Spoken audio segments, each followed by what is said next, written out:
Speaker, I present the budget for 2023-2024.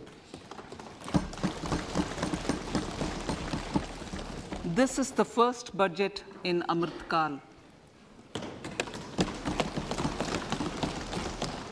This budget hopes to build on the foundation laid in the previous budget and the blueprint drawn for India at 100. We envision a prosperous and inclusive India in which the fruits of development will reach all sections and citizens, especially our youth, women, farmers, OBCs, scheduled castes, and scheduled tribes. In the 75th year of our independence, the world has recognized the Indian economy as a bright star. Our current year's economic growth is estimated to be at 7%. It is notable that this is the highest among all the major economies. This is in spite of the massive slowdown globally caused by COVID-19 and the war.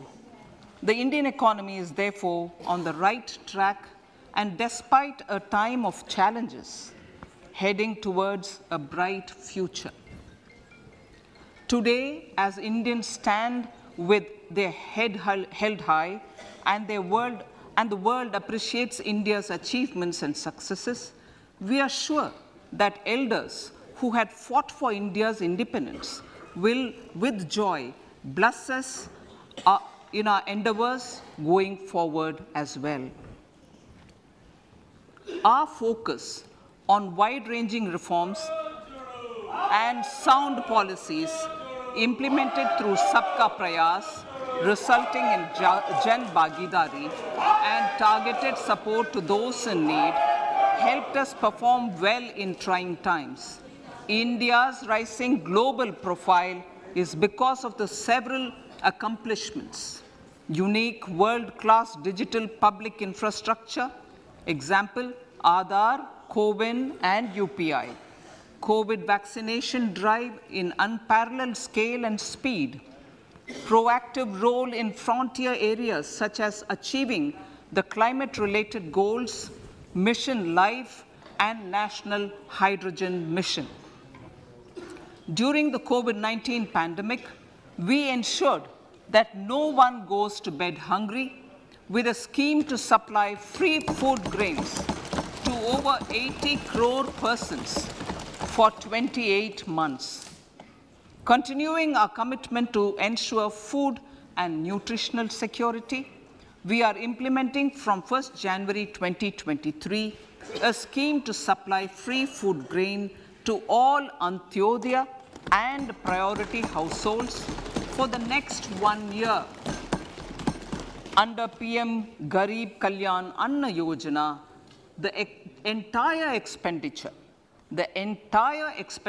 of about 2 lakh crore will be borne by the central government. In these times of global challenges, the G20 presidency gives us a unique opportunity to strengthen India's role in the world economic order. With the theme of Vasudhaiva Kutumbakam, we are steering an ambitious, people-centric agenda to address global challenges and to facilitate sustainable economic development. The government's efforts since 2014 have ensured for all citizens a better quality of life and life of dignity.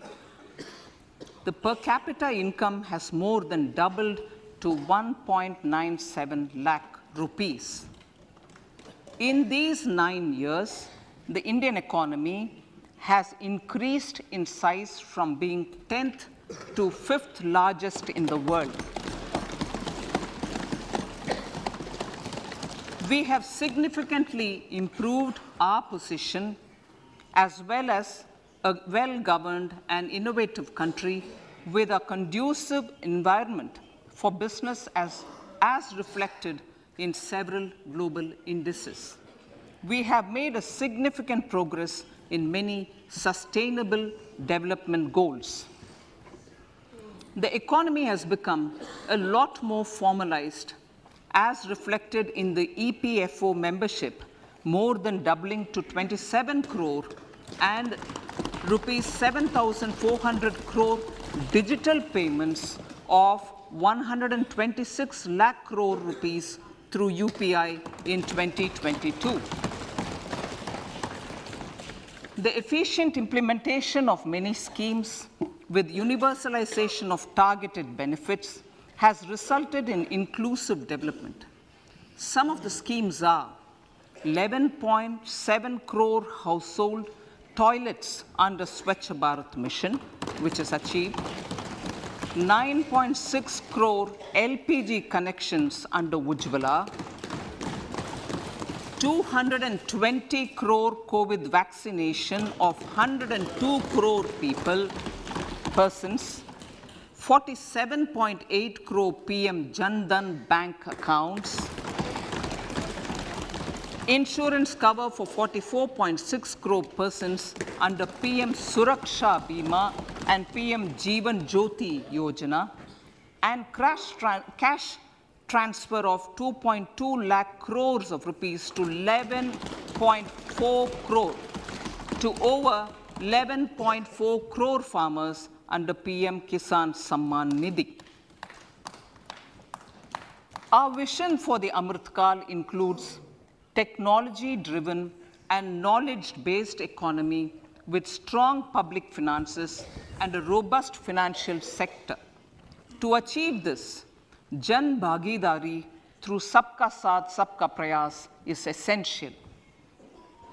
The economic agenda for achieving this vision focuses on three things. First, facilitating ample opportunities for citizens, especially the youth, to fulfill their aspirations. Second, providing strong impetus to growth and job creation. And third, strengthening macroeconomic stability. To service these focus areas in our journey to India at 100, we believe that the following 4 opportunities can be transformative during Amrit Kal. Economic empowerment of women. Deen Dayal Antyodaya Yojana National Rural Livelihood Mission has achieved remarkable success by mobilizing rural women into 81 lakh self-help groups. We will enable these groups to reach the next stage of economic empowerment through formation of large producer enterprises or collectives, with each having several thousand members and managed professionally. They will be helped with raw materials supply and for better design, quality, branding, and marketing of their products. Through supporting these policies, they will be enabled to scale up their operations to serve the large consumer markets, as has been the case with the several startups growing into unicorns. PM Vishwakarma Kaushal Samman, PM Vikas. For centuries, traditional artisans and craftspeople who work with their hands using tools have brought renown for India. They're generally referred to as Vishwakarma. The art and the handicraft created by them represents the true spirit of Atmanirbhar Bharat. For the first time, a package of assistance for them has been conceptualized.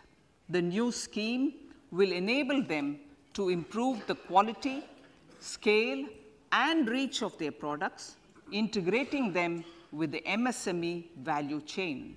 The components of this scheme will include not only financial support, but also access to advanced skill training, knowledge of modern digital techniques, and efficient green technologies, brand promotion, linkage with local and global markets, digital payments, and social security. This will greatly benefit the scheduled castes, scheduled tribes, OBCs, women, and people belonging to the weaker sections. Tourism. The country offers immense attraction for domestic as well as foreign tourists. There is a large potential to be tapped in tourism. The sector holds huge opportunities for jobs and entrepreneurship for youth in particular. Promotion of tourism will be taken up on mission mode with active participation of states, convergence of government programs, and public-private partnerships. Green growth. We are implementing many programs for green fuel, green energy, green farming, green mobility, green buildings, and green equipment, and policies for efficient use of energy across various economic sectors. These green growth efforts help in reducing carbon intensity of the economy and provides for large-scale green job opportunities.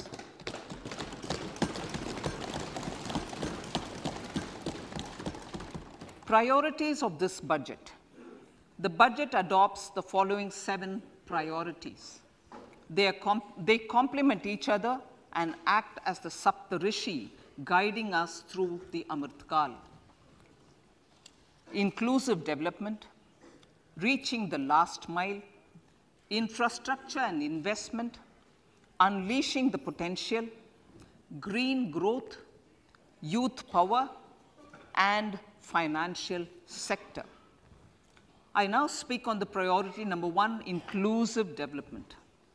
The government's philosophy of Sabka Saath, Sabka Vikas has facilitated inclusive development covering in specific farmers, women, youth, OBCs, scheduled castes, scheduled tribes, Divyangjan, and economically weaker sections, and overall priority for the underprivileged, Vanchiton ko Variyata.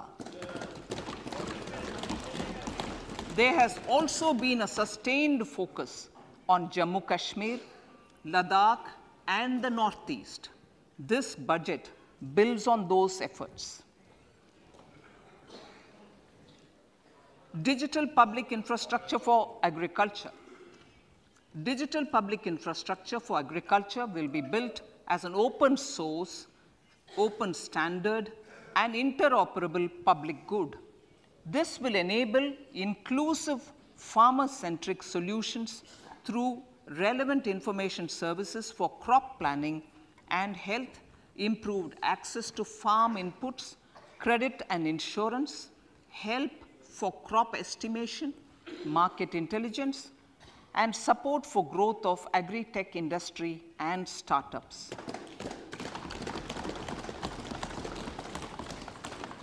An agriculture accelerator fund. An agriculture accelerator fund will be set up to encourage agri-startups by young entrepreneurs in rural areas. The fund will aim at bringing innovative and affordable solutions for challenges faced by farmers. It will also bring in modern technologies to transform agricultural practices, increase productivity and profitability.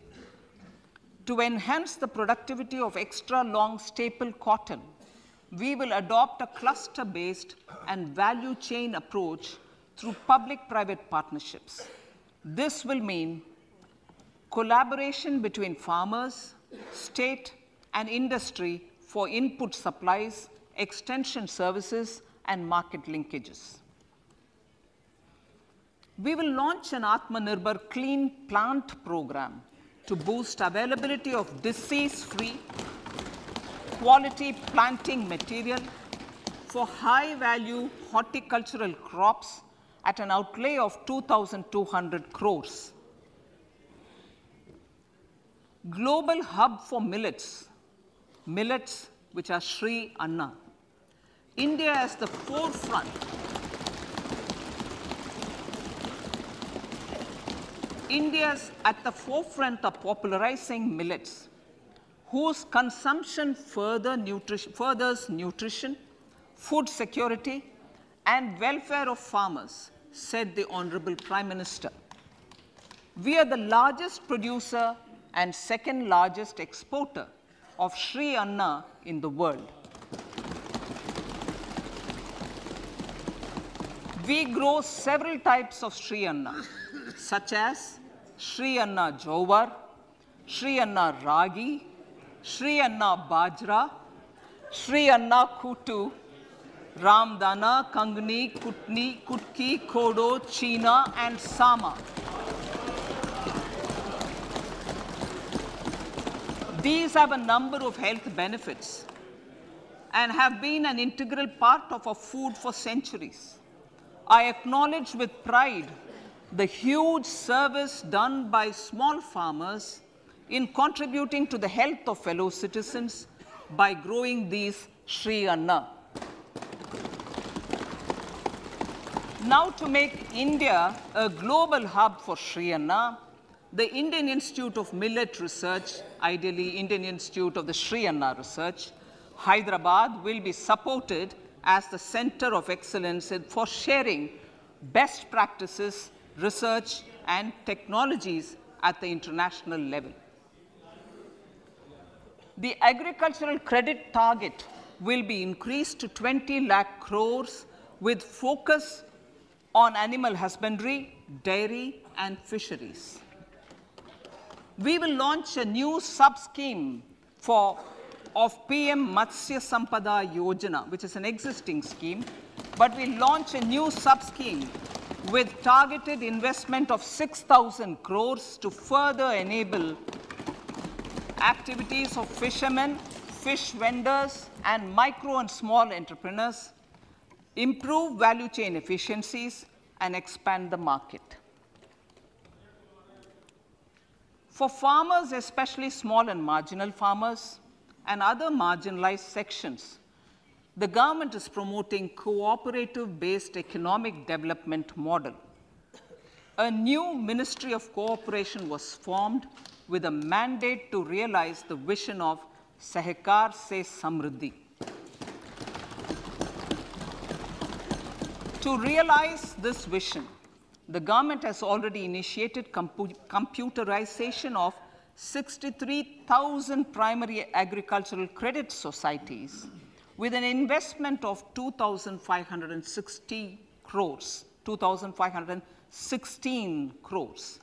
In consultation with all the stakeholders and the states, model bylaws for PACS were formulated, enabling them to become multi-purpose PACS.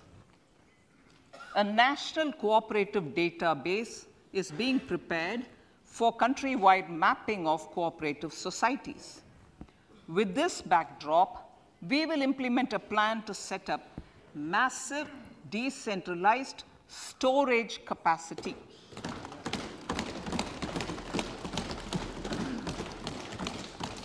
This will help farmers store their produce and realize remunerative prices through sale at appropriate times. The government will also facilitate setting up of a large number of multi-purpose cooperative societies, primary fishery societies, and dairy cooperative societies in uncovered panchayat and villages in the next 5 years.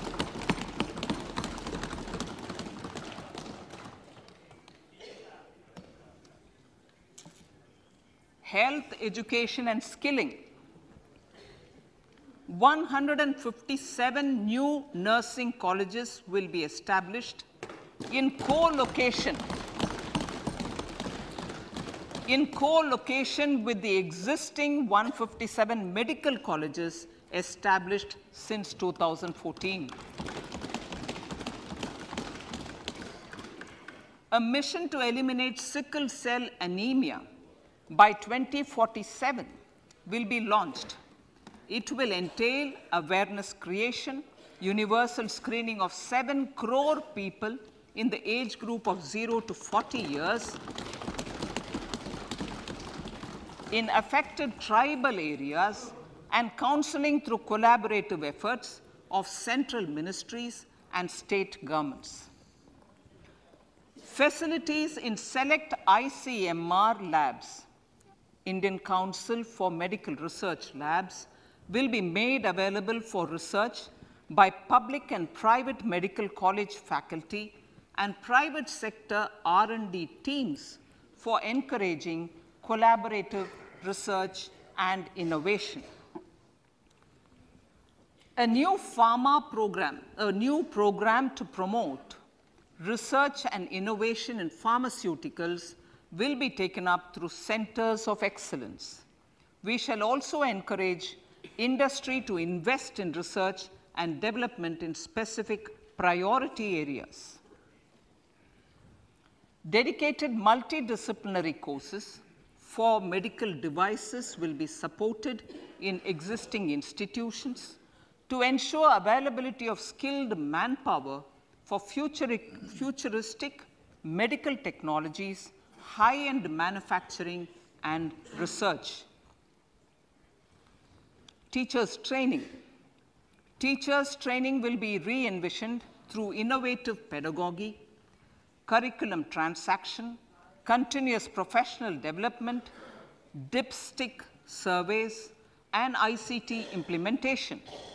The District Institute of Education and Training will be developed as vibrant institutes of excellence for this purpose.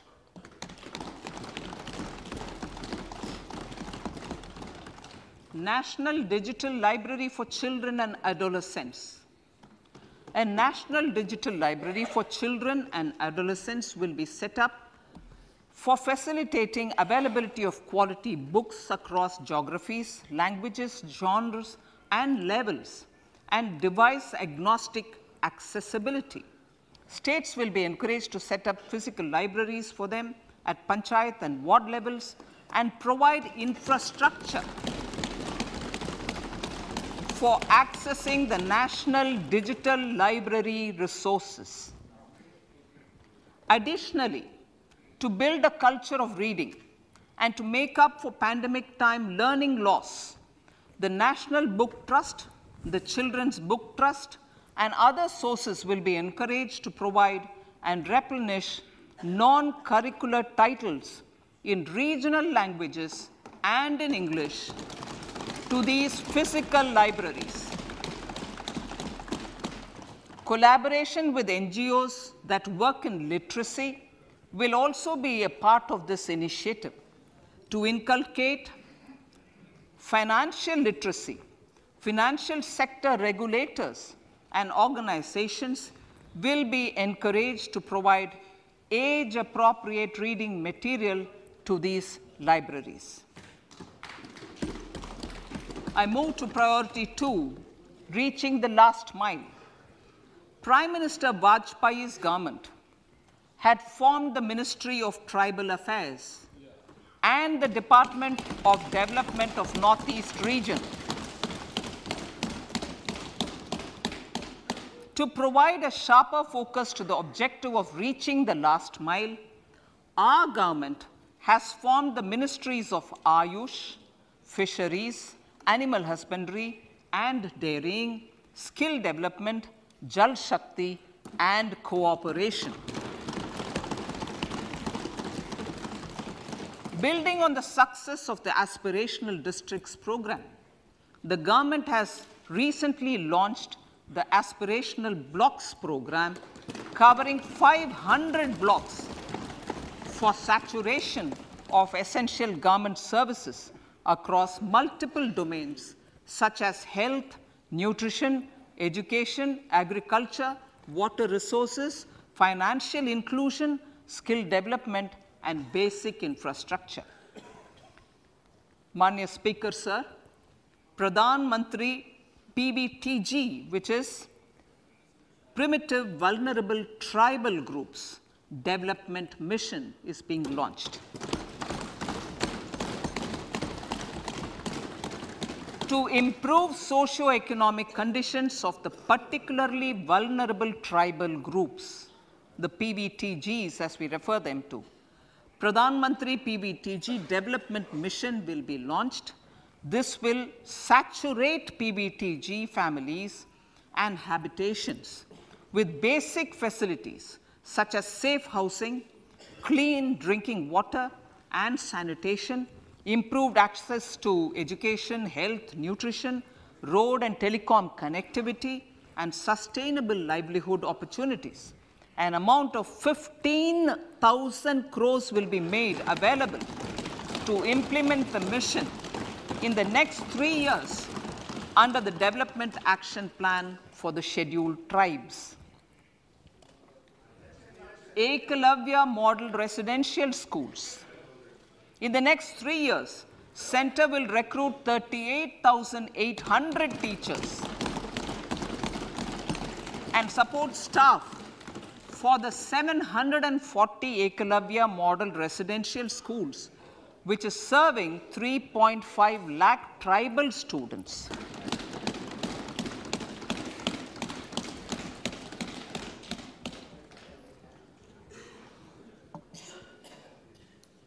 In the drought-prone central regions of Karnataka, central assistance of 5,300 crore will be given to Upper Bhadra project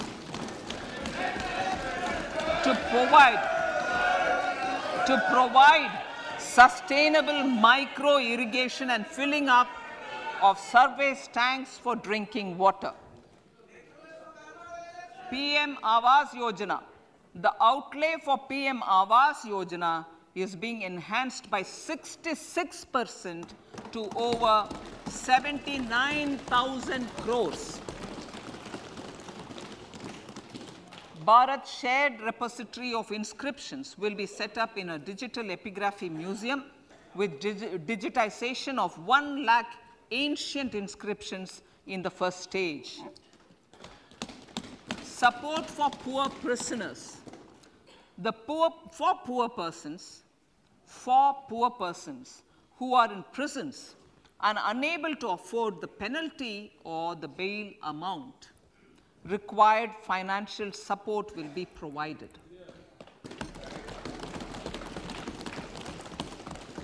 Priority number 3, infrastructure and investment.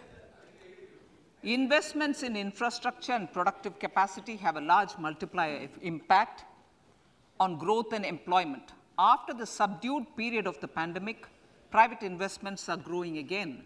The budget takes the lead once again to ramp up the virtuous cycle of investment and job creation.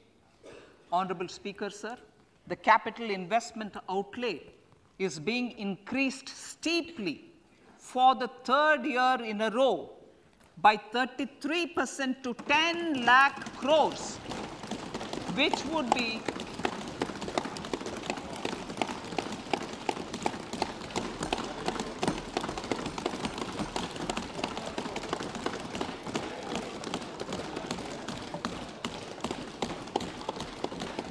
which would be 3.3% of GDP. This will almost be 3 times the outlay made in 2019-20.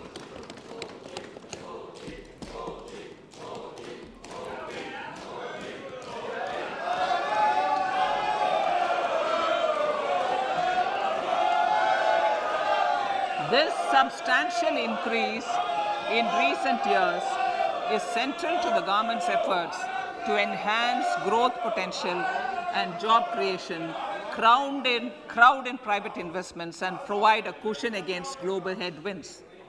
The direct capital investment by the center is complemented by the provision made for creation of capital assets through grants and aids to state. The effective capital expenditure of the center is budgeted at 13.7 lakh crore rupees, which will be 4.5% of GDP. Support to state governments for capital investment.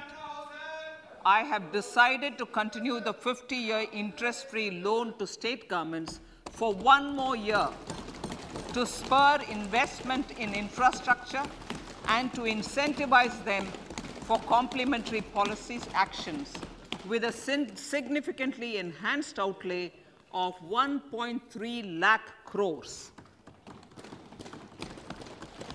The newly established Infrastructure Finance Secretariat will assist all stakeholders for more private investment in infrastructure, including railways, roads, urban infrastructure, and power, which are predominantly depend on public resources. The harmonized master list of infrastructure will be reviewed by an expert committee for recommending the classification and financing framework suitable for Amrit Kal. A capital outlay, I'm talking about railways now, sir, Honorable Speaker, railways. A capital outlay of 2.40 lakh crores has been provided for the railways. This is the highest ever outlay this highest ever outlay is about 9 times the outlay made in 2013-14. 100 critical transport infrastructure projects for last and first mile connectivity for ports, coal, steel, fertilizer, and food grain sectors have been identified. They will be taken up on priority with investment of 75,000 crores, including 15,000 crore from private sources. 50 additional airports, heliports, water aerodromes, and advanced landing grounds will be revived for improving regional air connectivity.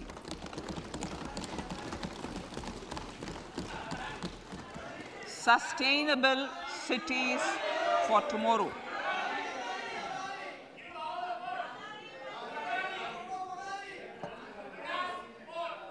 States and cities will be encouraged to undertake urban planning reforms and actions to transform our cities into sustainable cities of tomorrow.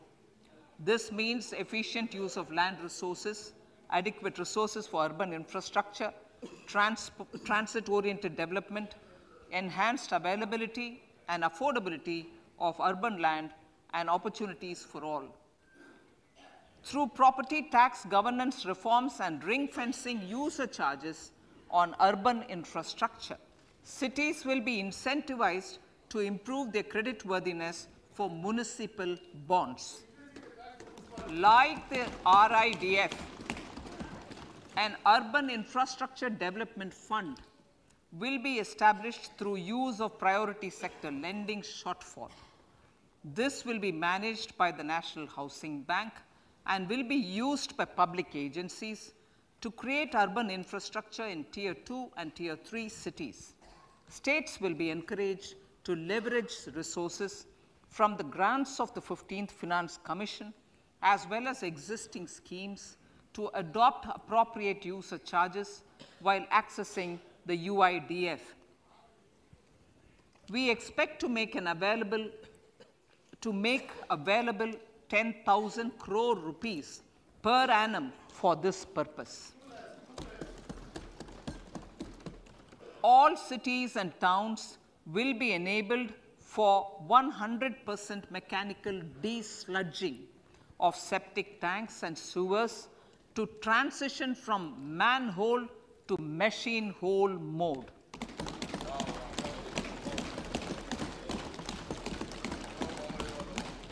Enhanced focus will be provided for scientific management of dry and wet waste. Honorable Speaker, sir, our Prime Minister had said, good governance is the key to a nation's progress. Our government is committed to providing a transparent and accountable administration which works for the betterment and welfare of common citizens. Mission Karma Yogi. Under Mission Karma Yogi, center, states, and the union territories are making and implementing capacity building plans for civil servants. The government has also launched an integrated online training platform, I Got Karma Yogi, to provide continuous learning opportunities for lakhs of government employees to upgrade their skills and facilitate people-centric approach. Sir, for enhancing ease of doing business, more than 39,000 compliances have been reduced, and more than 3,400 legal provisions have been decriminalized. For furthering the trust-based governance, we have introduced the Jan Vishwas Bill to amend 42 central acts. This budget proposes a series of measures to unleash the potential of our economy. Centers of Excellence for Artificial Intelligence. For realizing the vision of Make AI in India and Make AI Work for India, 3 centers of excellence for artificial intelligence will be set up in top educational institutions. Leading industry players will partner in conducting interdisciplinary research, develop cutting-edge applications, and scalable problem solutions in the areas of agriculture, health, and sustainable cities. This will galvanize an effective AI ecosystem and nurture quality human resources in the field. National Data Governance Policy. To unleash innovation and research by startups and academia, a national data governance policy will be brought out. This will enable access to anonymized data. The KYC process will be simplified, adopting a risk-based instead of one-size-fits-all approach. The financial sector regulators will also be encouraged to have a KYC system fully amenable to meet the needs of digital India. One-stop solution for identity and address updating. A one-stop solution for reconciliation and updating of identity and address of individuals maintained by various government agencies, regulators, and regulated entities will be established using DigiLocker service and Aadhaar as foundational identity. Speaker, sir, common business identifier. For the business establishments required to have a permanent account number, the PAN will be used as the common identifier for all digital systems of specified government agencies. This will bring ease of doing business, and it will be facilitated through a legal mandate. For obviating the need for separate submission of same information to different government agencies, a system of unified filing process will be set up. Such filing of information or return in simplified forms on a common portal will be shared with other agencies as per the filer's choice. Vivad Se Vishwas 1, relief for MSMEs. In cases of failure by MSMEs to execute contracts during the COVID period, 95% of the forfeited amount relating to the bid or performance security will be returned to them by government and government undertakings. This will provide relief to the MSMEs. Vivad Se Vishwas 2, settling contractual disputes. To settle contractual disputes of government and government undertakings, wherein arbitral award is under challenge in a court, a voluntary settlement scheme with standardized terms will be introduced.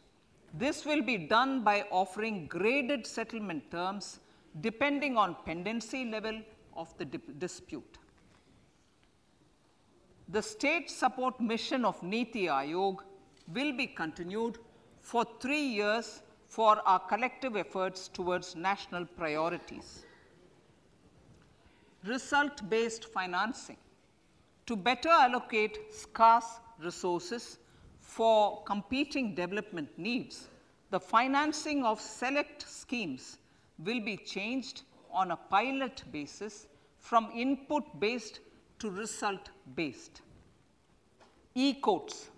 For efficient administration of justice, Phase 3 of e-courts projects Phase 3 of the e-courts project will be launched with an outlay of 7,000 crores.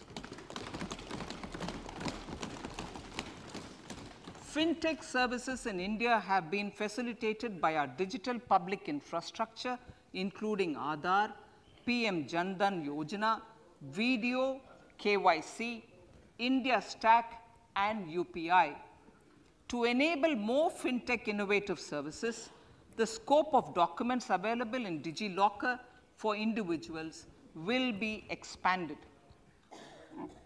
An entity, DigiLocker, will be set up for the use by MSMEs, large businesses, and also charitable trusts. This will be towards storing and sharing documents online securely whenever needed with various authorities, regulators, banks, and other business entities. 5G services. 100 labs for developing applications using 5G services will be set up in engineering institutions.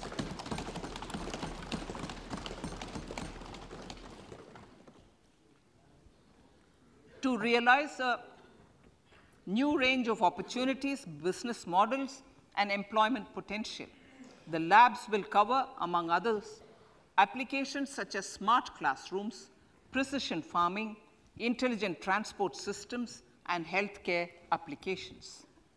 Lab-grown diamonds. Lab-grown diamonds is a technology and innovation-driven emerging sector with high employment potential. These environment-friendly diamonds, which have optically and chemically the same properties as natural diamonds.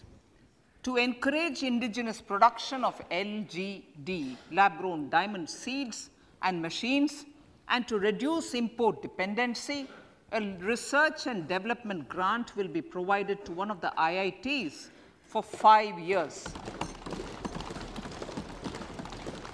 To reduce the cost of production, a proposal to review the custom duty on LGD seeds will be indicated in Part B of the speech. I come to the fifth priority, Honorable Speaker, sir, green growth. Honorable Prime Minister has given a vision for life or lifestyle for environment to spur a movement of environmentally conscious lifestyle. India is moving forward firmly for the Panchamrit, the net zero carbon emission by 2070 to usher in green industrial and economic transition. This budget builds on our focus on green growth. The recently launched National Green Hydrogen Mission, with an outlay of 19,700 crores, will facilitate transition of the economy to low carbon intensity, reduce dependence on fossil fuel imports, and make the country assume technology and market leadership in this sunrise sector. Our target is to reach an annual production of 5 MMT by 2030. Energy transition. This budget provides for 35,000 crores for priority capital investment towards energy transition and net zero objectives and energy security by Ministry of Petroleum and Natural Gas. To steer the economy on sustainable development path, battery energy storage systems with capacity of 4,000 MWH will be supported with viability gap funding. A detailed framework for pumped storage projects will also be formulated. Renewable energy evacuation. the interstate transmission system for evacuation and grid integration of 13 gigawatt renewable energy from Ladakh will be constructed with investment of 20,700 crore, including central support of 8,300 crores. Green Credit Program. For encouraging behavioral change, a green credit program will be notified under the Environment Protection Act. This will incentivize environmentally sustainable and responsive actions by companies, individuals, and local bodies, and help mobilize additional resources for such activities. PM Program for Restoration, Awareness, Nourishment, and Amelioration of Mother Earth, PM Pranam, will be launched to incentivize states and union territories to promote alternative fertilizers and balanced use of chemical fertilizers. Goanvarta scheme, 500 new waste to wealth plants under Goanvarta, galvanizing organic bio-agro resources done. Goanvarta scheme will be established for promoting circular economy.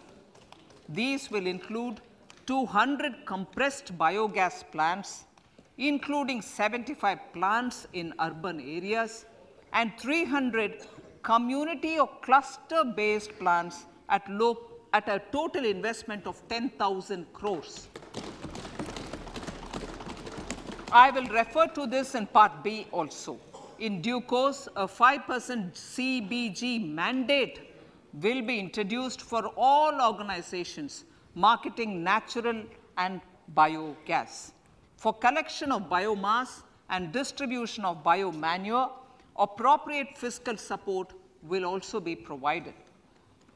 Bharatiya Prakritik Kheti Bio Input Resource Centers.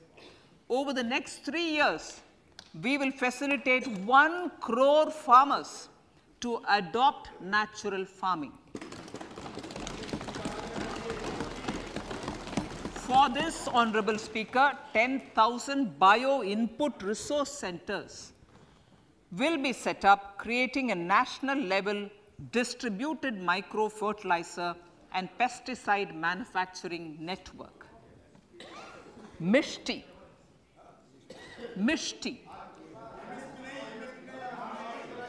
Building on India's success in afforestation, mangrove initiative for shoreline habitats and tangible incomes, Mishti, will be taken up for mangrove plantation along the coastline and on salt pan lands wherever feasible through convergence between Manrega, Campa, Fund, and other sources. Amrit Dharohar. Wetlands are vital ecosystems which sustain biological diversity. In his latest Man Ki Baat, the Prime Minister said, now, I quote, now the total number of Ramsar sites in our country has increased to 75, whereas before 2014, there were only 26, unquote. Local communities have always been at the forefront of conservation efforts. The government will promote their unique conservation values through Amrit Dharohar, a scheme that will be implemented over the next 3 years to encourage optimal use of wetlands and enhance biodiversity, carbon stock, ecotourism opportunities, and income generation for local communities. Coastal shipping. Coastal shipping will be promoted as the energy efficient and lower cost mode of transport, both for passengers and freight, through PPP mode with viability gap funding. Vehicle replacement. Vehicle replacement is an important continuing policy, replacing the old I know. Replacing. Absolutely. Thank you. Replacing old polluting vehicles. Maybe applicable, right? Replacing old polluting vehicles is an important part of greening our economy. In furtherance of the vehicle scrapping policy mentioned in Budget 21-22, I have allocated adequate funds to scrap old vehicles of the central government. States will also be supported in replacing old vehicles and old state ambulances. Honorable Speaker, sir, I move to priority 6, youth power. To empower our youth and help the Amrit PD realize their dreams, we have formulated the National Education Policy, which is very wide in its scope, but one of the things is also to focus on skilling, adopted economic policies that facilitate job creation at scale and have supported business opportunities. Pradhan Mantri Kaushal Vikas Yojana. Pradhan Mantri Kaushal Vikas Yojana 4.0 will be launched to skill lakhs of youth within the next 3 years.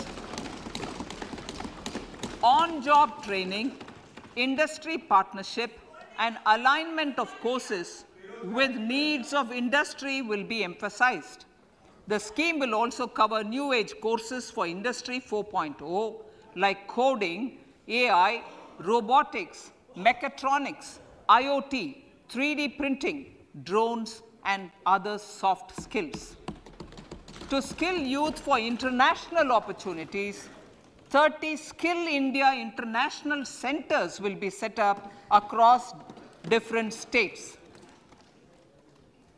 The digital ecosystem for skilling will be further expanded with the launch of a unified Skill India digital platform for enabling demand-based formal skilling, linking with employers including MSMEs, and facilitating access to entrepreneurship schemes. To provide stipend support to 47 lakh youths in 3 years, direct benefit transfer under a pan-India national apprenticeship promotion scheme will be rolled out. Tourism. Honorable Speaker, sir, with an integrated and innovative approach, at least 50 destinations will be selected through challenge mode. In addition to aspects such as physical connectivity, virtual connectivity, tourist guides, high standards for food streets, and tourist security, all the relevant aspects would be made available on an app to enhance tourist experience. Every destination would be developed as a complete package. The focus of development of tourism would be on domestic as well as foreign tourists.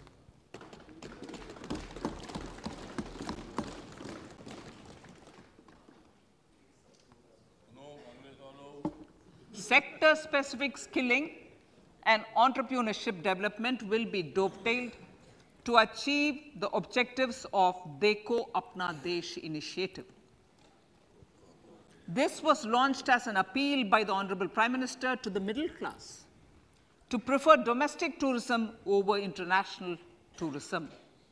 The integrated development of theme-based tourist circuits, the Swadesh Darshan scheme, was also launched. Under the Vibrant Villages program, tourism infrastructure and amenities will be facilitated in border villages. Unity Mall. States will be encouraged to set up a Unity Mall in their state capital or most prominent tourism center or the financial capital for promotion and sale of their one district, one product and GI products and other handicraft products, and for providing space for such products of all other states as well. Sir, priority number 7, Financial sector. Our reforms in the financial sector and innovative use of technology have led to financial inclusion at scale, better and faster service delivery, ease of access to credit, and participation in financial markets. This budget proposes to further these measures. Credit guarantee for MSMEs. Last year, I proposed revamping of the credit guarantee scheme for the MSMEs.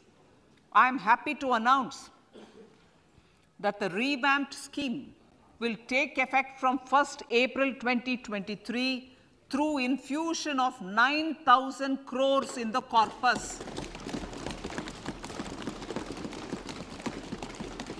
This will enable additional collateral-free guaranteed credit of 2 lakh crores of rupees. Further, the cost of credit will be reduced by about 1%. A national financial information registry will be set up to serve as the central repository of financial and ancillary information.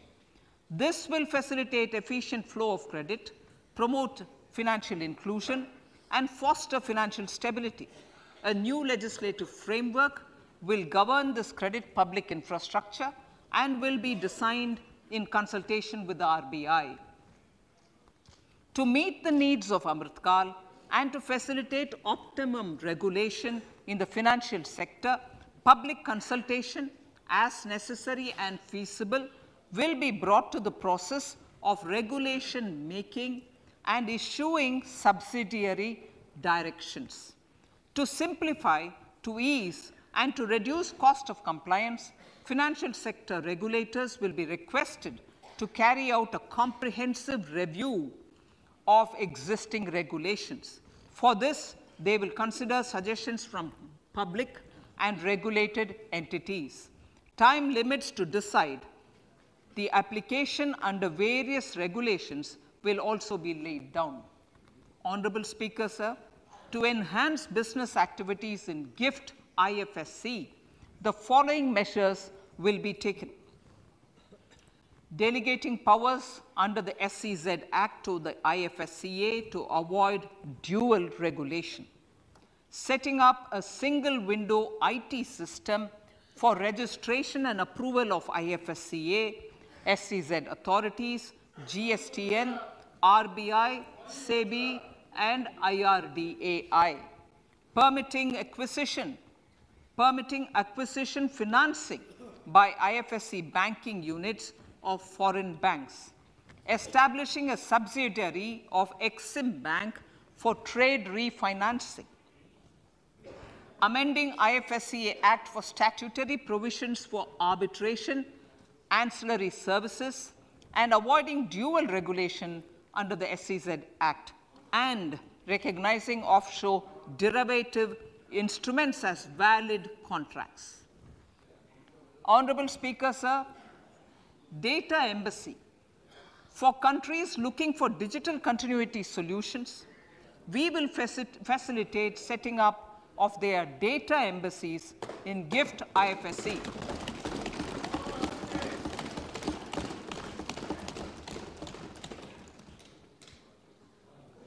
Improving governance and investor protection in banking sector. To improve bank governance and enhance investors' protection, certain amendments to the Banking Regulation Act, the Banking Companies Act, and the Reserve Bank of India Act are being proposed. Capacity building in securities market. Honorable Speaker, sir, to build capacity of functionaries and professionals in the securities market, SEBI will be empowered to develop, regulate, maintain, and enforce norms and standards for education in the National Institute of Securities Markets and to recognize award of degrees, diplomas, and certificates. A central processing center will be set up for faster response to companies through centralized handling of various forms filed with field officers under the Companies Act. reclaiming of shares and dividends.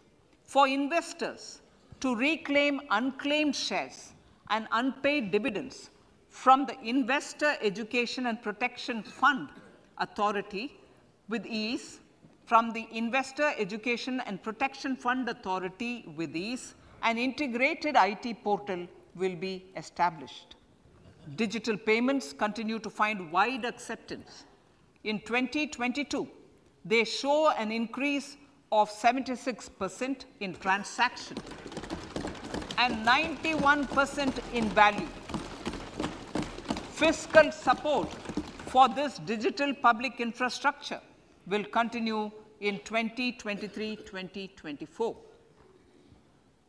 आज़ादी का अमृत महोत्सव, महिला सम्मान बचत पत्र. For commemorating Azadi Ka Amrit Mahotsav, a one-time new small savings scheme, Mahila Samman Savings Patra or Savings Certificate, Mahila Samman Savings Certificate will be made available for a 2-year period up to March 2025. This will offer deposit facility up to 2 lakh in the name of a woman or girls for a tenure of 2 years at fixed interest rate of 7.5% with partial withdrawal option. Senior citizens, the maximum deposit limit for senior citizens savings scheme will be enhanced from 15 lakh to 30 lakhs of rupees. The maximum deposit limit for monthly income account scheme will be enhanced from 4.5 lakh to 9 lakh for single account and from 9 lakh to 15 lakh for joint account. Honorable Speaker, sir, fiscal management. 50 years interest-free loan to states. The entire 50-year loan to states has to be spent on capital expenditure within 2023-24. Most of this will be at the discretion of the states, but a part will be conditional on states increasing their actual capital expenditure. Parts of the outlay will also be linked to or allocated for the following purposes: scrapping old government vehicles, urban planning reforms and actions, financing reforms in urban local bodies to make them creditworthy for municipal bonds, housing for police personnel above or as part of the police station, constructing unity malls, children and adolescent libraries and digital infrastructure, and state share of capital expenditure of central schemes. Honorable Speaker, sir, fiscal deficit of states. States will be allowed a fiscal deficit of 3.5% of GSDP, of which 0.5% will be tied to power sector reforms. Revised estimates 2022 to 2023. The revised estimate, Honorable Speaker, sir, of the total receipts other than borrowing is 24.3 lakh crores, of which the net tax receipts are 20.9 lakh crores. The revised estimate of the total expenditure is 41.9 lakh crores of rupees, of which the capital expenditure is about 7.3 lakh crores. The revised estimate of the fiscal deficit is 6.4% of GDP, adhering to the budget estimate. So budget estimates of 2023-24. Coming to 2023-24, the total receipts other than borrowings and the total expenditure are estimated at 27.2 lakh crores and 45 lakh crores respectively. The net tax receipts are estimated at 23.3 lakh crores. The fiscal deficit is estimated to be 5.9% of the GDP.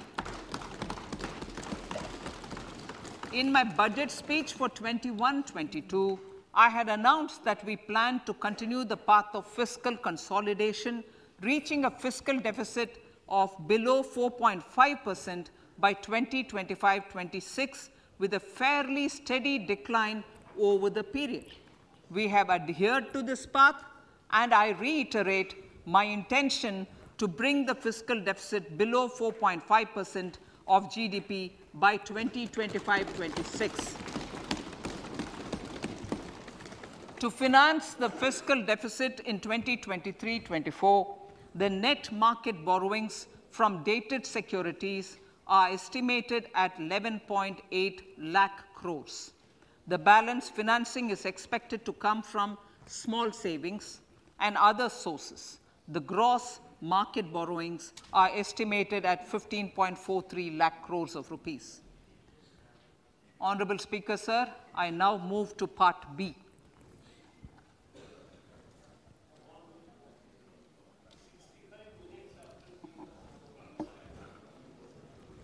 Indirect taxes. My indirect tax proposals will aim to promote exports, boost domestic manufacturing, enhance domestic value addition, encourage green energy and mobility.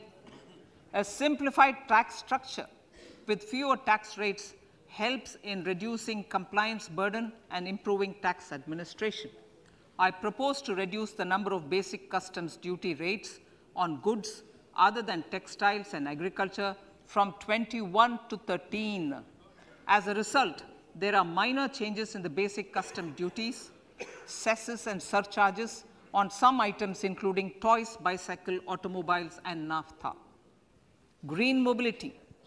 To avoid cascading of taxes on blended compressed natural gas, I propose to exempt excise duty on GST paid compressed biogas contained in it.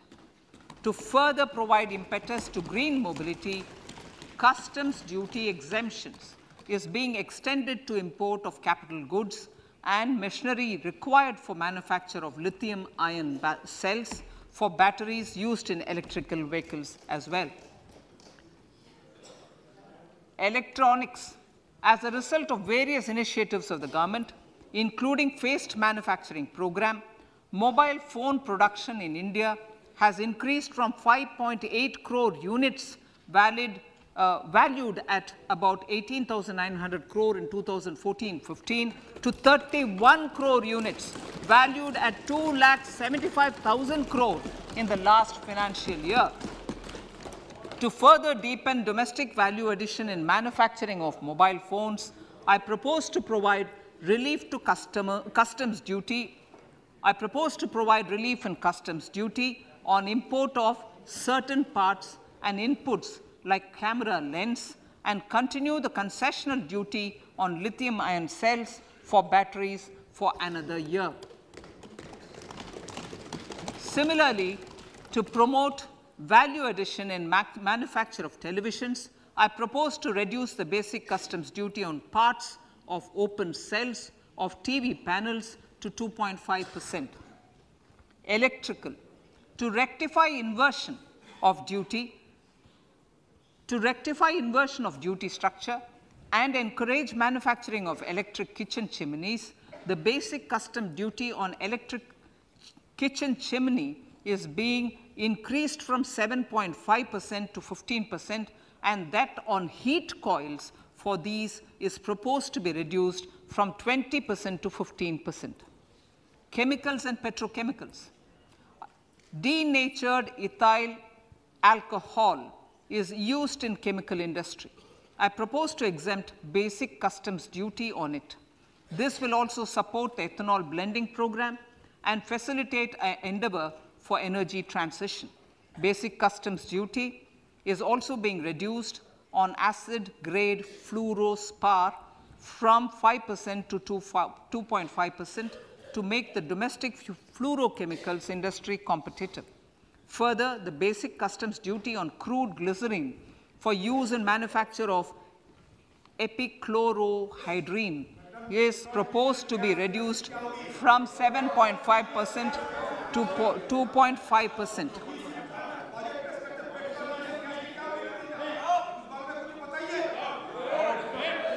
Marine products. In the last financial year, marine products recorded the highest export growth, benefiting farmers in the coastal states of the country. To further enhance the export competitiveness of marine products, particularly shrimps, duty is being reduced on key inputs for domestic manufacture of shrimp feed. India is a global leader, as I said in Part A, in cutting and polishing of natural diamonds, contributing about 3/4 of the global turnover by value.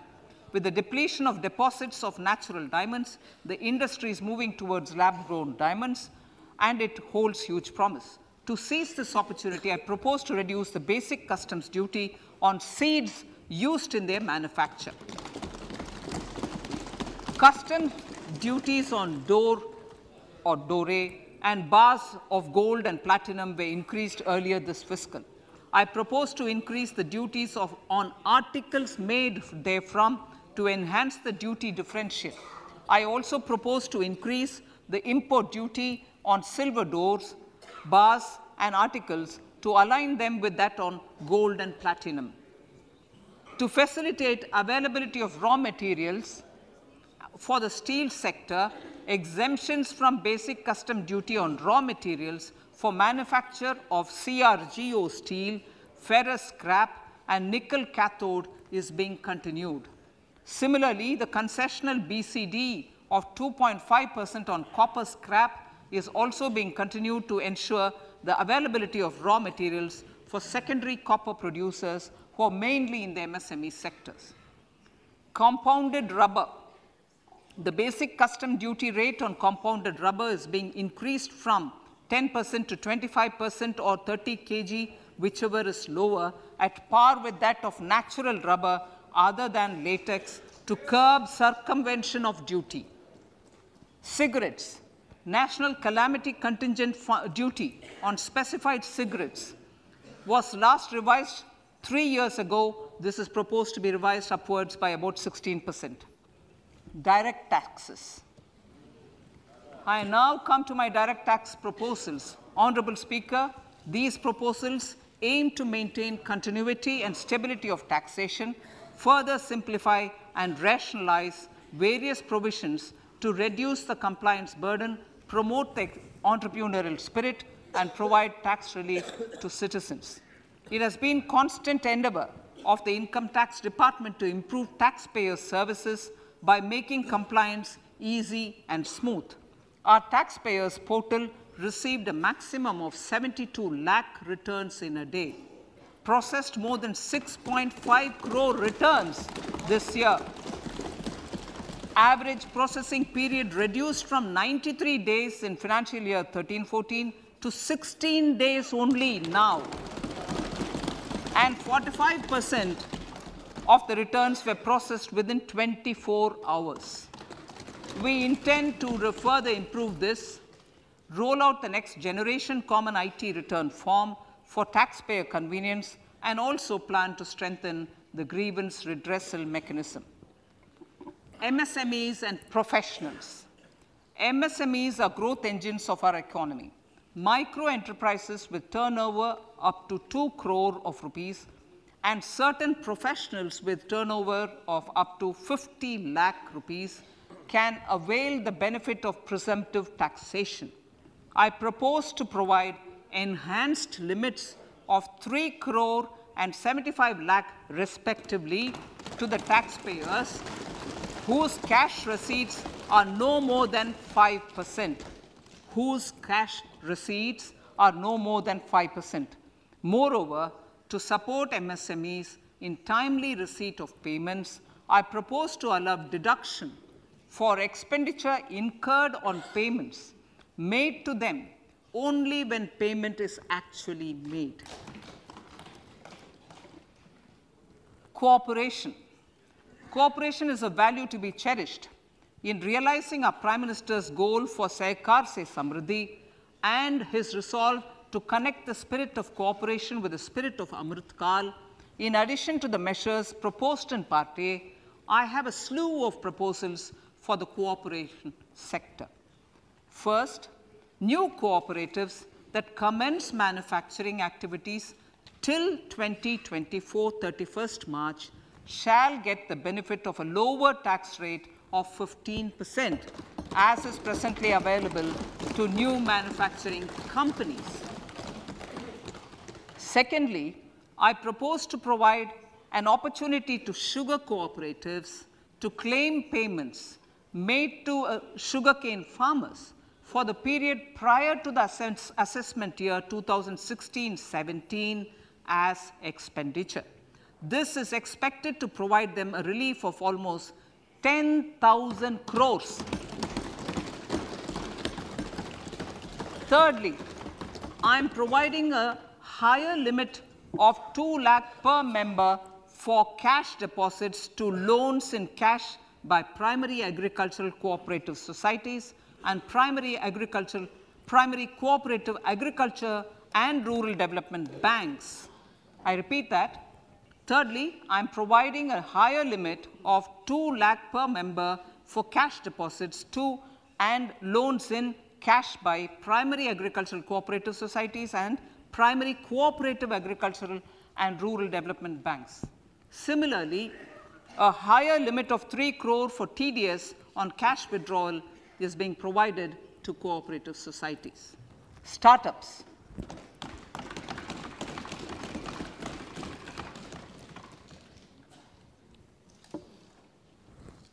Entrepreneurship is vital for a country's economic development. We have taken a number of measures for startups and they have borne results. India is now the third largest ecosystem for startups globally and ranks second in innovation quality among middle-income countries. I propose to extend the date of incorporation for income tax benefits to startups from 31/3/2023 to 31/3/2024. I further propose to provide the benefit of carry forward of losses on change of shareholding of startups from 7 years of incorporation to 10 years.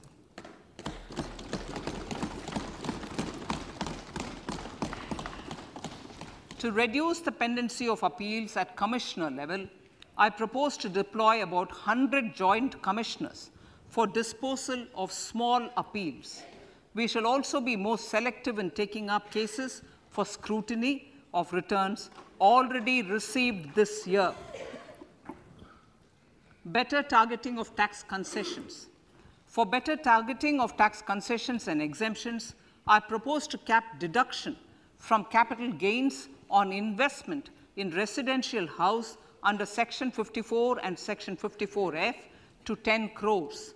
Another proposal with similar intent is to limit income tax exemption from proceeds of insurance policies with very high value. Rationalization. Honorable Speaker, sir, there are a number of proposals relating to rationalization and simplification. Income of authorities, boards, and commissions set up by statutes of union or state for the purpose of housing, development of cities, towns, and villages, and regulating and developing an activity or matter is proposed to be exempted from income tax. Other major measures in this direction are removing the minimum threshold of 10,000 for TDS and clarifying taxability relating to online gaming, not treating conversion of gold into electronic gold receipts and vice versa as capital gains, reducing the TDS rate from 30% to 20% on taxable portion of EPF withdrawals in non-PAN cases, and taxation on income for market-linked debentures.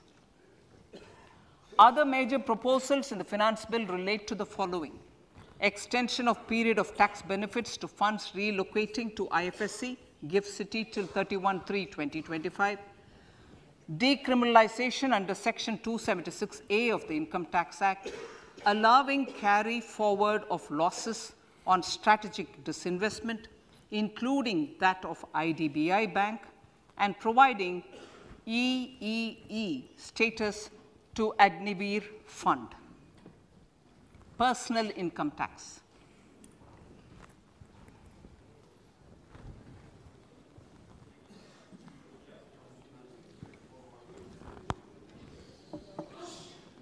Now I come to what everyone is waiting for. Personal income tax. I have 5 major announcements to make in this regard. These primarily benefit our hard-working middle class. The first one concerns rebate. Currently, those with income up to 5 lakh do not pay any income tax in both old and new regimes. I propose to increase the rebate limit to 7 lakhs in the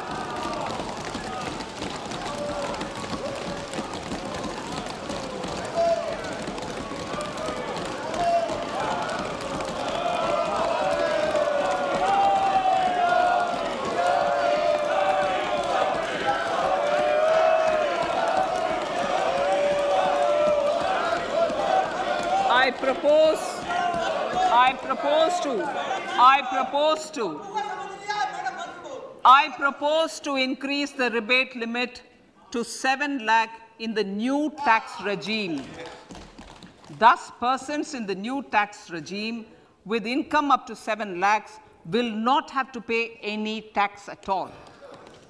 The second proposal relates to middle class individuals.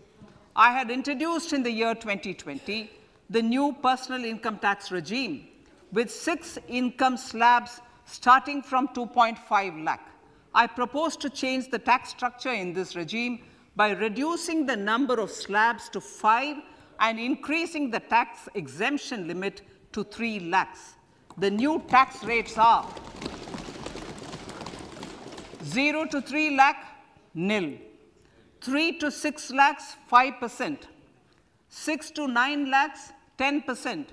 9 to 12 lakh, 15%. 12 to 15 lakhs, 20%. And above 15 lakhs, 30%.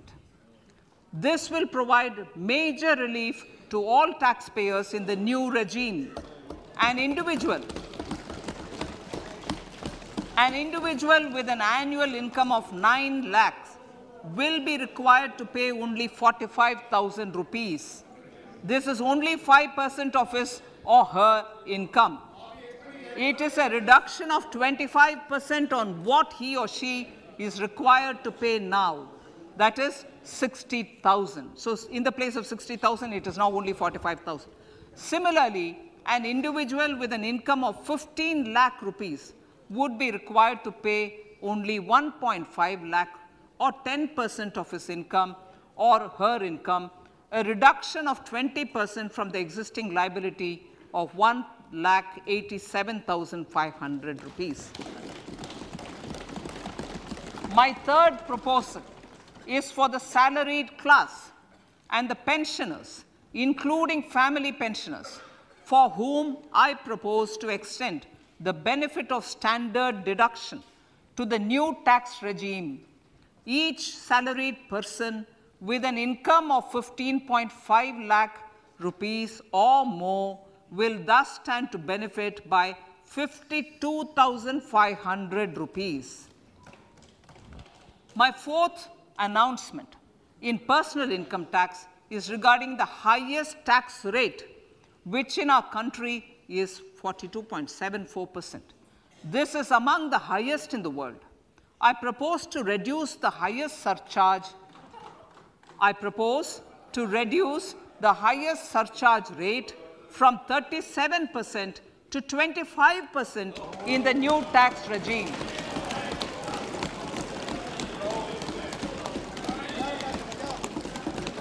This would result in reduction of the maximum rate. This would result in the reduction of the maximum tax rate to 39%. Lastly, the limit of 3 lakh rupees for tax exemption on leave encashment on retirement of non-government salaried employees was last fixed in the year 2002, when the highest basic pay in the government was only 30,000 rupees per month. In line with the increase in the government salaries, I am proposing to increase this limit to 25 lakh rupees.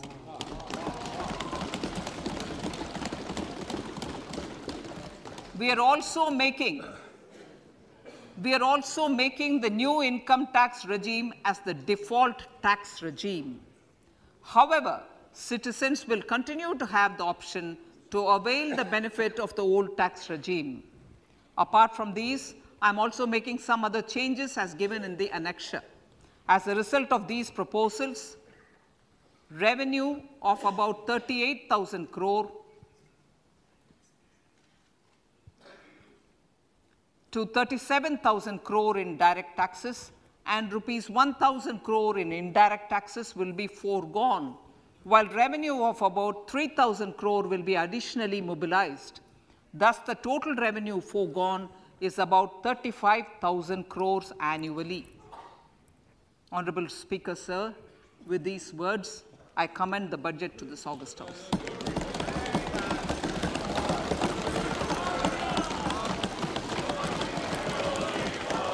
One hour, 25 minutes. Item number 1, माननीय Item number 2, Shrimati Nirmala Sitharaman ji. Sir, with your permission, I lay on the table of the following statements. Under Section 3(1) of the Fiscal Responsibility Budget Management Act 2003, 1. Medium-term fiscal policy cum fiscal policy strategy statement and macroeconomic framework statement. माननीय सदस्यगण, जैसा कि आपको समाचार भाग 2 के माध्यम से पहले ही सूचित किया जा चुका है कि माननीय वित्त मंत्री जी के बजट भाषण की प्रतियां हार्ड कॉपी के रूप में उपलब्ध कराई गई है. आप बजट भाषण की अपनी अपनी प्रति प्रकाशन पलक से ले लें. आपको ये भी सूचित किया जाता है कि माननीय मंत्री द्वारा बजट प्रस्तुत किए जाने के पश्चात उसकी प्रतियां आपको मेंबर्स पोर्टल के माध्यम से उपलब्ध करा दी जाएगी. आइटम नंबर 3, माननीय मंत्री जी, वित्त मंत्री जी. Sir, with your permission, I rise to move for leave to introduce the Finance Bill 2023. प्रश्न ये है कि विधेयक को पुनर्स्थापित करने की अनुमति प्रदान की जाए. जो सदस्य इसके पक्ष में हाँ कहें, जो सदस्य विरोध में ना कहें. मेरे विचार में निर्णय हाँ वालों के पक्ष में. माननीय मंत्री जी विधेयक को पुनर्स्थापित करें. Sir, I introduce the bill. सभा की कार्रवाई कल गुरुवार दिनांक 2 फरवरी 2023 को प्राप्त 11 बजे तक के लिए स्थगित की जाती है.